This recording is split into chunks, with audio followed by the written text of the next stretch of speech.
Assalamualaikum warahmatullahi wabarakatuh.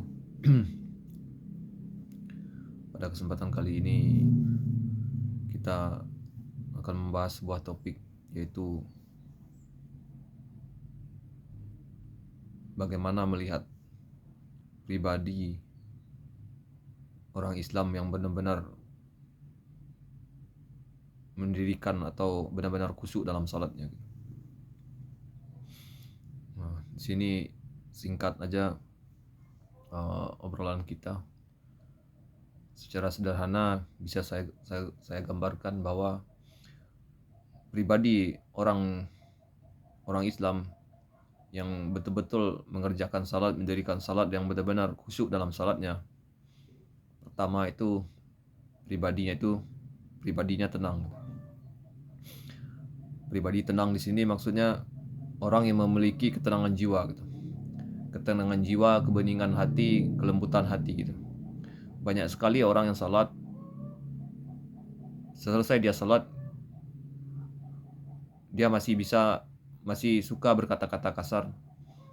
Omongannya nggak enak didengar, kata-katanya ketus, suka menghujat, suka mendebat. Itu pertanda hatinya tidak baik atau kasar gitu. Kalau orang hatinya kasar berarti dia nggak salat gitu. Baru hanya sebatas fisik aja gitu. Boleh dibilang hanya dia senam aja ke masjid gitu. Jadi kalau orang senam ke masjid itu hanya tidak memberikan efek gitu. Hanya sebatas, maaf dibilang, mungkin dia niatnya salah gitu ke masjid. Apa dia mencari pahala atau mengharapkan surga? Yang bukan berarti surga itu nggak boleh kita harapkan gitu. Yang kita cari ke masjid itu adalah Allah gitu. Kita pergi ke rumah Allah gitu. Kalau kita pergi ke rumah Allah, maka selesai kita salat gitu, maka Allah itu akan merahmati kita gitu. Kita selesai salat, kita keluar masjid, maka kita akan menjadi rahmat gitu bagi lingkungan gitu. Siapapun, makhluk apapun, apakah itu manusia atau makhluk binatang, tumbuh-tumbuhan, apapun gitu, itu bakal selamat gitu, bakal kita lindungi gitu, bakal kita sayangi gitu. Nah, itulah yang disebut rahmatan lil alamin gitu. Jadi rahmatan lil alamin itu betul gitu, Nabi Muhammad adalah rahmatan lil alamin. Tapi Nabi Muhammad itu rahmatan lil alamin itu dia adalah levelnya itu level nabi gitu. Jadi beliau adalah nabi yang membawa rahmat bagi lingkungan gitu, bagi alam semesta alam gitu. Jadi kita kalau salat ke masjid, pulang dari masjid, kalau ingin menjadi rahmatan lil alamin, ya kita harus benar-benar khusyuk, benar-benar salat itu benar-benar niatnya itu mencari Allah gitu. Jadi kita ke masjid bukan mengharapkan mencari nama atau ingin dipanggil orang soleh, ingin dianggap orang sebagai ahli salat atau orang yang betul-betul ikhlas gitu dalam beragama atau apapun lah istilahnya gitu. Atau dibilang orang paham agama gitu. Bukan itu gitu. Kita ke salat ke masjid itu mencari Allah gitu. Ketika Allah kita udah dapatkan, ketika Allah itu udah di hati kita, maka kita baru bisa menjadi rahmat bagi alam ini gitu. Rahmatan lil alamin, seperti yang dicontohkan oleh Nabi Muhammad. Kemudian pribadi orang salat yang kedua yaitu pribadi bersih gitu. Orang selesai dia salat 5 waktu ke masjid, atau dia selesai salat balik dari masjid, maka hatinya itu bersih gitu pulang dari masjid gitu. Kalau orang selesai pulang dia dari masjid, kalau hatinya masih kotor, berarti dia nggak khusyuk dalam salatnya gitu. Berarti dia ada yang salah dalam salatnya gitu. Ada yang salah dalam wudhunya gitu. Karena kebanyakan orang masih menganggap remeh itu pentingnya taharah atau bersuci gitu, berwudu atau tayamum gitu. Jadi wudu dan yang dia lakukan itu tidak membawa perubahan kepada dirinya gitu. Kita berwudu itu sebenarnya membersihkan hati kita gitu. Dalam wujud fisik kita membersihkan anggota tubuh, sebenarnya yang kita bersihkan itulah hati kita gitu. Ketika kita cuci muka, kita bersihkan wajah ini, adalah nanti insyaallah nanti wajah inilah yang memandang Allah nanti di akhirat. Wajah inilah memandang Nabi Muhammad nanti di akhirat gitu. Itu yang harusnya orang harapkan dari ketika dia membasuh wajah gitu. Ketika dia membasuh tangan, dia membersihkan itu, tangan ini telah mengerjakan apa, dosa-dosa apa yang pernah dilakukan oleh tangan. Apakah tangan ini pernah mencuri, berzina, atau menyakiti orang lain, menyakiti anak, menyakiti orang tua, menyakiti makhluk-makhluk Allah yang lain, menyakiti binatang misalnya gitu. Dan apa? Berbuat kezaliman terhadap diri sendiri dan siapapun lah gitu. Jadi sebenarnya kezaliman ini yang banyak dilakukan oleh tangan manusia gitu. Karena itu seperti yang dibilang dalam Al-Quran itu, terjadi banyak kerusakan di muka bumi ini karena ulah tangan manusia sendiri gitu. Jadi tangan manusia ini yang membawa banyak kezaliman gitu di muka bumi ini. Maka dosa tangan ini adalah dosa yang paling banyak kita lakukan. Maka dengan berwudu, maka dosa-dosa itu berguguran gitu. Ketika berwudu dengan betul-betul dengan bermakrifat. Kemudian setelah itu pribadi yang ketiga, pribadi orang yang salat adalah ketika dia selesai salat menjadi pribadi yang ceria gitu. Pribadi yang membawa aura kebahagiaan gitu. Jadi ketika orang selesai salat dia masih sedih, masih galau, itu belum berarti dia belum mendirikan atau belum mengenai gitu. Dia itu benar-benar pribadi yang salat gitu. Jadi orang setelah salat kalau dia masih mengerutkan keningnya, masih menggerutu, masih dengan wajah masam gitu, itu bukan pribadi yang bagus gitu. Jadi Nabi Muhammad itulah pribadi yang ceria gitu. Pribadi yang menyenangkan gitu. Kenapa dia bisa menyenangkan dan ceria gitu? Karena dia sudah bukan karena dia dapat jaminan surga, bukan itu, tapi dia ketika dia salat gitu, energi rohani Nabi Muhammad ini dicas gitu. Saat dia batin rohani dia ketemu Allah, maka memancarlah aura kasih sayang, aura rahmat, Rahman dan Rahim dan Allah ke diri Nabi Muhammad, dan kemudian dia pancarkan ke seluruh alam gitu. Dan itu tidak pandang gitu. Apakah manusia itu hidup di zaman beliau, apakah hidup di zaman akhir zaman seperti sekarang ini gitu. Begitulah kekuatan dahsyatnya batin atau kolbu Nabi Muhammad gitu. Jadi Nabi Muhammad itu mempunyai hati yang sangat bening.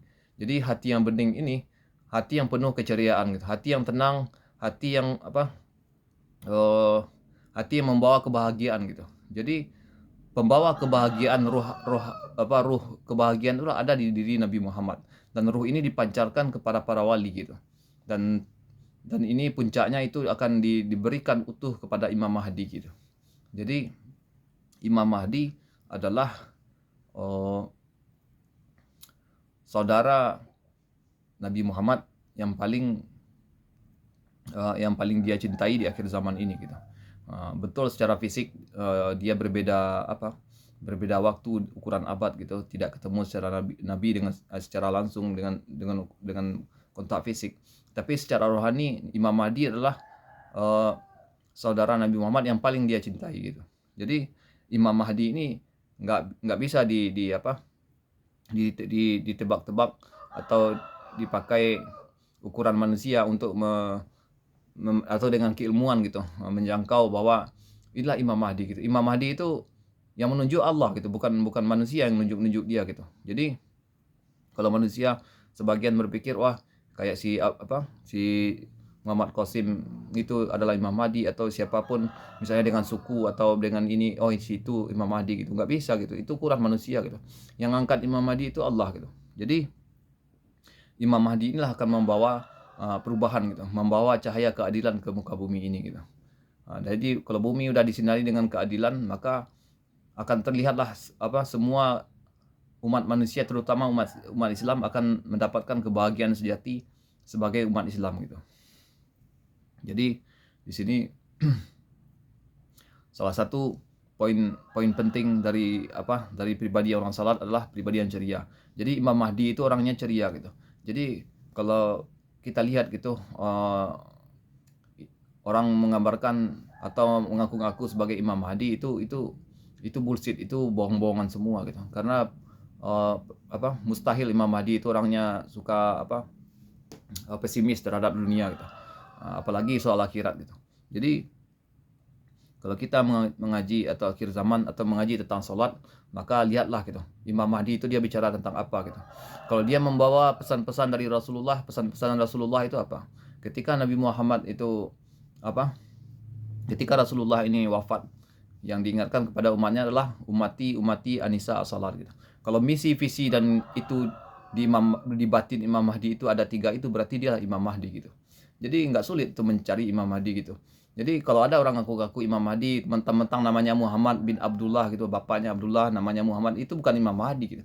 Isim Imam Mahdi itu maksud namanya bersesuaian dengan namaku, seperti dibilang hadis Nabi itulah.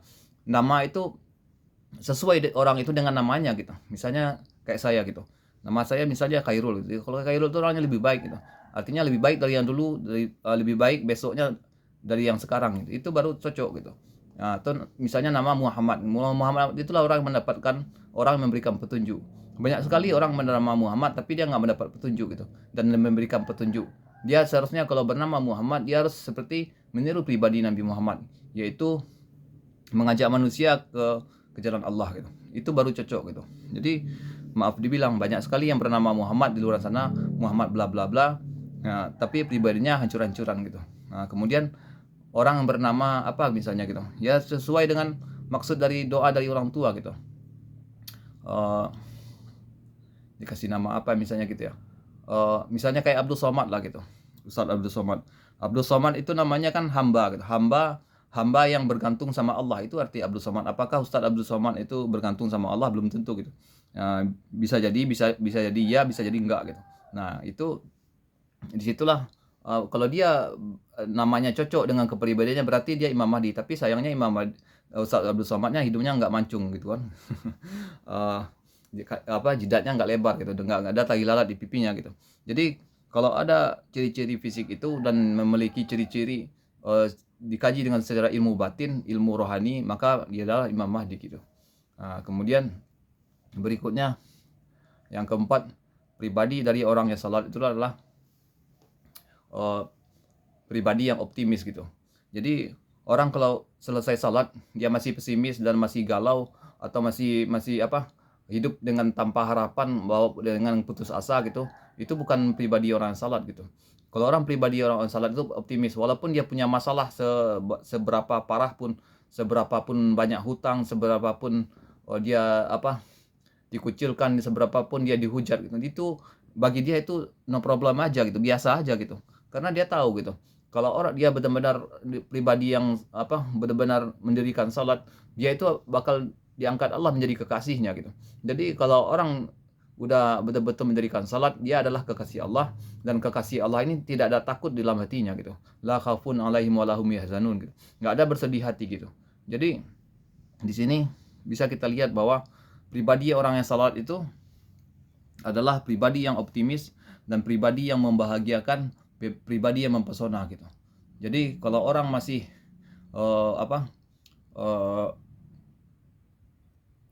selesai salat dia pesimis atau masih nggak ada harapan, itu tandanya dia belum mendirikan salat gitu.